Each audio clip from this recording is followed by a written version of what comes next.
Hi hello friends. అయితే first 3 days trial path అనేది ఉంటుంది. దాన్ని మేము శాకాహారపు జంతువులు కౌంటింగ్ చేస్తాము. ఆ 3 days ట్రయల్ పాత్ అంటే ఒక్కొక్క ట్రయల్ పాత్ 5 kilometers ఉంటుంది. 5 kilometers ట్రయల్ పాత్ 3 days చేయాలి. 3 days ఆ లైన్ అయిపోయింది. దాని తర్వాత 2 days గ్యాప్ ఇస్తాము. 2 days గ్యాప్ ఇచ్చిన తర్వాత మాంసాహారపు జంతువులు కాకుండా శాకాహారపు జంతువులు చేస్తాము 3 days. ఆ 3 days మామూలుగా ట్రయల్ పాత్ అనేది ఉంటుంది, బట్ అది కౌంటింగ్ రాదు.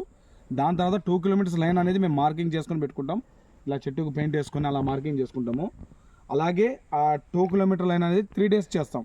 దాంట్లో శాకాహారపు జంతువులు కౌంటింగ్ చేస్తాం, మాంసాహారపు జంతువులు కౌంటింగ్ చేయము. అలాగే ఆ లైన్ అంతా ఎండు 2 kilometers పోయిన తర్వాత రిటర్న్ లైన్లో వచ్చేటప్పుడు స్టార్టింగ్ నుంచే లెఫ్ట్ సైడ్ ఫ్లాట్ వేస్తాము 15 మీటర్లది.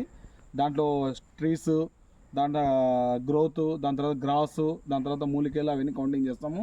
లెఫ్ట్ సైడ్ 20 meter ఫ్లాట్ వేస్తాము. దాంట్లో పెంటికల్స్ అంటే ప్లేట్స్, ఏ జంతువులు ఎరిగినాయి, ఏ జంతువులు పెంటికల్ ఉన్నాయి కౌంట్ చేస్తాం. అలాగే లైన్లో 6 ఫ్లాట్స్ 6 ఫ్లాట్లు చేస్తాం. 6 ఫ్లాట్లలో అలాగే ఎడమ వైపు కుడివైపు ఎడమ వైపు అలాగే చేసుకుంటా 2 kilometer లైన్స్ మొత్తం చేసుకుంటా ఇడిదాకా వచ్చాము. ఇప్పుడు ఇక్కడ ఎగ్జిట్ పాయింట్ ఇలా చేస్తాం. Flats GPS and map, ecological map ఉంటుంది, ఇది మన డిపార్ట్మెంట్ది. దాని ద్వారా టోటల్గా ఈ రోజుకి 3 days కంప్లీట్ అయిపోయింది.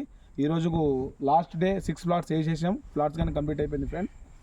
అయితే ఈ రోజుకు మాకైతే జంతువులు మేబీ తక్కువ సైడింగ్ అయినాయి, బట్ మనకు కాకుండా వేరే ట్రాన్స్పోర్ట్ లైన్ ఉన్నాయి, వాళ్ళకి బాగా సైడింగ్స్ అయినాయి, బట్ మనకు కాలేదు ఇక్కడ. కాబట్టి నెక్స్ట్ ఇయర్ చేద్దాం మళ్ళీ మంచిగా. అప్పుడు ఏదన్నా ఫ్లాట్స్, ఏదన్నా ఎనిమల్స్ ఏదైనా కనబడితే అప్పుడు మళ్ళీ బతికుంటే పెడదాం. Okay friends, bye.